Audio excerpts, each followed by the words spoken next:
दुर्गदुर्गेश्वर श्री रायगड ते भूवैकुंठ श्री क्षेत्र पंढरपूर या श्रीमन नृप शिवछत्रपती पालखी सोहळ्याच्या परतीच्या प्रवासादरम्यान श्री क्षेत्र महाबळेश्वर येथे पालखीचे महाबळेश्वर नगरीत अतिशय उत्साहात आणि भक्तिमय वातावरणात आगमन झाले। या मंगल प्रसंगी संदीप महेंद्र गुरुजी यांच्या समवेत शिवभक्तांनी दर्शन घेतले। या प्रसंगी दैने पाटील, प्रणव करमरकर, वेदांग सावर्डेकर, वेदांत वाघ तसेच प्रतापगड ते श्री रायगड टप्प्यातील शिवभक्त प्रवीण माळवदे यांची प्रमुख उपस्थिती होती।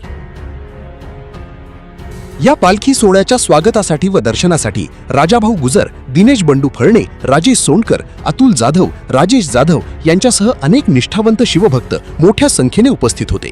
महाबळेश्वर नगरीत पालखीचे आगमन होताच संपूर्ण परिसर जय भवानी, जय शिवाजी आणि हरिहराच्या जयघोषाने दुमदुमून गेला। उपस्थितांनी पालखीचे दर्शन घेऊन सोहळ्यातील वारकरी व शिवभक्तांचे स्वागत केले। पालखीच्या या परतीच्या प्रवासाने महाबळेश्वरमध्ये एक वेगळाच भक्ती आणि शिवरायांच्या विचारांचा उत्साह पाहायला मिळाला। युगप्रवर्तक छत्रपती शिवाजी महाराज आपल्या आषाढी वारीच्या नियमित प्रवासामध्ये श्री क्षेत्र पंढरपूरला जातात। भूवैकुंठामध्ये पंढरीच्या राणीचे दर्शन घेतात आणि परतीच्या प्रवासामध्ये आपल्या सवंगड्यांना, सोबत्यांना, सहकाऱ्यांना भेटत रायगडी परतत असतात। आज आपण सगळे क्षेत्र महाबळेश्वराचं दर्शन घेऊन महाबळेश्वरमध्ये आलोय। या ठिकाणी शिवप्रभूंचं स्फूर्ती स्मारक असणारं हे शिवप्रभू स्मृती मंदिरामध्ये आपण पोहोचलोय।